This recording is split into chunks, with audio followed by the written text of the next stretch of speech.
Bonjour, bonjour les filles. 5 signes que vous êtes une femme de haute qualité. Première partie. Numéro 1, vous devez être un défi pour un homme. Je ne parle pas ici d'instaurer un bras de fer avec un homme, mais c'est de devenir une femme qui est en phase avec sa propre valeur. Une femme qui marque son individualité. Une femme qui est ravie d'être en sa propre compagnie. Une femme épanouie. Une femme qui se sent bien dans sa relation avec Dieu aussi. Restez avec moi les filles jusqu'à la fin, vous allez comprendre et vous allez amener votre relation à un autre niveau de qualité. Likez cette vidéo si le thème vous parle et vous aide aussi et partagez autour de vous pour m'encourager. Voilà, les hommes sont des chasseurs. Peu importe à quel point vous l'aimez, que vous avez l'impression qu'il est exactement ce pourquoi vous avez prié, vous devez garder votre calme. Vous ne pouvez pas exprimer toutes vos émotions que vous ressentez. Tout ce que vous pensez, vous devez être capable de maîtriser votre excitation. Abstenez-vous de faire des plans d'avenir et de vouloir tout précipiter. Vous devez ralentir. Plus c'est difficile, plus le prix est grand. Il ne s'agit pas ici d'aller vous mettre dans votre tour d'ivoire et d'y rester. Si un homme vous intéresse vraiment, vous devez lui montrer un intérêt aussi. Un intérêt, ça signifie quoi? Ça signifie que vous l'autorisez à mener des actions pour vous conquérir. Et ce sera à vous de valider ces actions ou pas. C'est simplement, si tout ce qu'un homme a fait, c'est simplement vous offrir un dîner, vous offrir 2-3 cadeaux et que ça y est, vous êtes éperdument amoureux, vous êtes déjà prête à lui donner votre corps, il ne verra pas vraiment votre valeur. Pourquoi les hommes veulent-ils des choses super chères, des voitures chères par exemple? C'est parce que tout le monde ne va pas les avoir, tout le monde ne va pas les conduire. C'est parce que les hommes ont une plus grande appréciation pour ce qu'ils n'arrivent pas à avoir facilement. C'est vrai dans tous les aspects de la vie. Comprendre les interactions avec les hommes pour ne pas vous comporter comme si l'homme est le prix.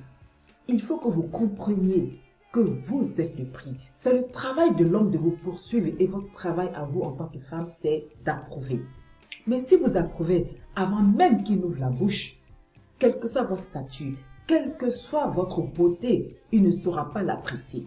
Vous ne pouvez pas lui faire savoir immédiatement qu'il est l'élu de votre cœur. Vous devez pouvoir lui laisser payer un prix pour qu'il puisse affirmer que vous êtes à lui. Dans la Genèse 16 à 20, Laban a eu 2 filles. L'aînée s'appelle Léa et la plus jeune est Rachel. Jacob, il aimait beaucoup Rachel, donc il a accepté de travailler pendant 7 ans pour son père. Il était prêt à payer ce prix-là pour l'avoir comme femme. Si un homme n'a pas à payer un prix, la Bible dit que dans Proverbe 31 sur la femme, que son prix est bien supérieur au rubis. Un homme ne met pas les moyens pour quelque chose qu'il n'apprécie pas généralement. Une femme peut être facile à côtoyer, bien sûr, mais être quand même un défi. N'exposez pas vos émotions et vos sentiments aussi facilement, mais laissez l'homme prouver qu'il est prêt à travailler pour ça. Si vous lisez l'histoire complète de Rachel et Léa Laban, leur père, en fait, il a trompé Jacob le jour du mariage. Il a envoyé Léa dans le lit à la place de Rachel. Et donc, Jacob, il a dû épouser quand même Léa, mais la Bible dit qu'il ne l'aimait pas. La Bible dit qu'il la détestait. Ensuite, il a refait un autre accord avec le papa pour travailler 7 ans de plus pour avoir Rachel, celle qu'il voulait vraiment depuis le début. C'est parce que tout homme qui est digne de n'importe quelle femme doit payer un prix. La femme ne peut pas venir comme ça facilement. Quelque chose de facile à atteindre n'est généralement pas suffisamment valorisé. C'est un processus. C'est votre processus en tant que femme pour gérer votre valeur, pour gérer votre vertu. Vous devez savoir que vous devez connaître votre valeur et vous devez gérer votre valeur. Vous ne pouvez pas permettre à certains hommes pervers de vous prendre et de vous détourner de la compréhension de votre propre valeur. J'en sais quelque chose en effet les frères. C'est ce que je veux dire par être un défi.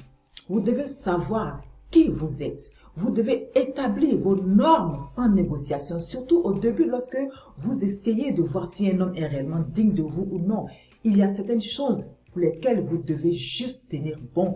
Et s'il s'éloigne, que Dieu le bénisse. Vous devez gérer votre valeur, établir vos normes et ne pas céder. Parce qu'un vrai prix doit toujours être gagné. Ce n'est jamais facile. Apprenez à être un défi pour un homme. Comment faire? Certains hommes, ils aiment jouer au jeu chaud et froid. Au début, il va accélérer le rythme puis ralentir. Tout ça pour que vous lui couriez après.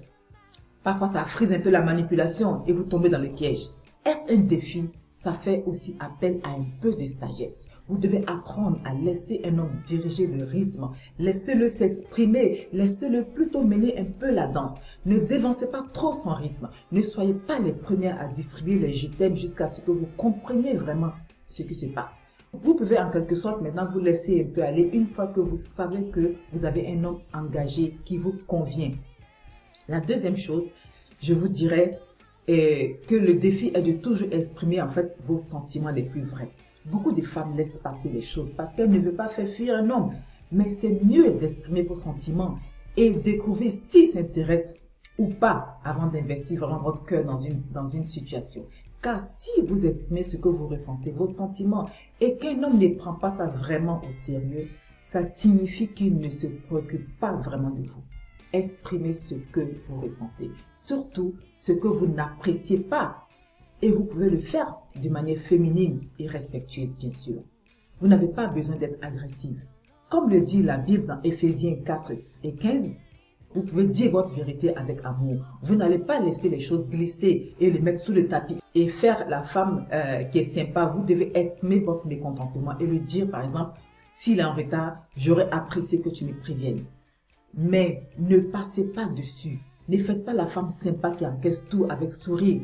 Il doit savoir que vous avez une haute estime de vous-même. C'est à la femme d'apprendre aux gens comment la traiter par la façon dont elle-même elle se traite.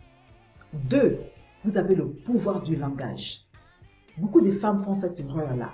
Elles ne comprennent pas que leur langage avec un homme a un grand pouvoir sur son âme. Elles pensent que avoir le sexe rapidement va les faire inoubliables. Pourquoi vous pensez qu'un homme il peut coucher avec plusieurs femmes à la fois, le sexe qui va vous faire inoubliable? Non, c'est pas ça qui va vous rendre inoubliable. C'est ça qui va vous tromper lourdement. Si un homme est vraiment intéressé par une femme, le bon langage de cette femme pénètre son âme. Et ce n'est pas la sexualité, ce n'est pas une question de beauté. C'est un mensonge de le croire. On parle ici d'hommes adultes, hein, vraiment des hommes vraiment qui savent ce qu'ils veulent. Mais aussi de vrais rois. Je connais des hommes qui ont choisi une femme qui pensait moins attirante, plus qu'une autre qui pensait magnifique, tout simplement parce que la femme la moins attirante savait parler à cet homme-là, savait connecter à son âme. C'est comme ça que vous devenez inoubliable en fait dans la vie d'un homme. Moi, j'ai dû apprendre ça. Je ne savais pas l'importance que cela pouvait avoir dans la solidité et la beauté d'une relation. J'ai dû apprendre. C'est quand vous savez lui parler. Il y a très peu de femmes qui ont vraiment étudié comment parler à un homme, autre que la version toxique qui utilise la sexualité pour manipuler les hommes. Ici, j'essaie juste vraiment de vous montrer un principe ici. Cette femme sait comment parler à son homme. Cet homme reçoit très peu d'encouragement. Parfois, les hommes, il est en compétition contre la culture qui dit comment il doit se comporter, comment il doit être viril, comment il doit être marié, comment il doit être fidèle, comment il doit travailler pour payer les factures. Et un homme doit avoir une femme qui sait comment faire. Il faut d'abord pour ça, savoir discerner où il en est émotionnellement. Puis, vous commencez vraiment à parler au roi en lui. Parfois, vous entendez un homme répondre à la question banale, hein, comment vas-tu? Il va répondre, oh, je vais bien. Mais peut-être qu'en réalité, il ne va pas bien. Cet homme combat vraiment ces démons que vous n'imaginez même pas peut-être. La réalité est que très peu de femmes vraiment se soucient de la façon dont un homme se sent vraiment. Toutes les responsabilités auxquelles il doit faire face. Même si je reconnais que les femmes aussi maintenant ont beaucoup de responsabilités aussi. Un homme a peut-être très peu de personnes dans sa vie qui parlent réellement au roi en lui, qui construit le roi en lui et lui donne vie. Si vous croyez vraiment en Dieu, si vous n'êtes pas marié, Dieu vous enverra un roi, les filles. Si vous êtes marié, je prie pour que vous ayez épousé un roi. Dans les deux cas, il faut savoir ou apprendre à parler à la meilleure version de cet homme. Il y a quelque chose à propos du langage d'une femme qui fait qu'elle donne vie à ce qu'il y a de roi chez un homme. Vous commencez à relever et lui dire que ce que vous avez découvert chez lui, ce que vous avez discerné de lui, vous lui dites qu'il doit être un homme très bon, honnête, spécial, que Dieu va le bénir, que les hommes comme lui réussissent. Vous lui dites des bons mots. Ce que vous avez fait là, c'est que vous avez parlé au roi en lui. Enfin, vous devez trouver des mots en fonction de votre homme aussi. Attention, cela doit être vraiment sincère. Soyez sincère avec lui. Il n'a jamais eu ça avant. Les rois ont besoin des reines, tout comme les reines ont besoin de rois. D'où l'utilité de poser les bonnes questions aussi au roi pour apprendre à le connaître. Les reines sont les seules à savoir parler à l'âme d'un roi. Vous devez comprendre qu'un homme est naturellement attiré lorsque vous utilisez ce type de langage-là. Un homme est naturellement attiré par le ton féminin. Vous voyez, quand vous êtes une femme professionnelle, par exemple, qui a des responsabilités au travail, vous devez avoir un ton d'autorité parce que c'est comme ça là-bas au travail, vous devez être autoritaire.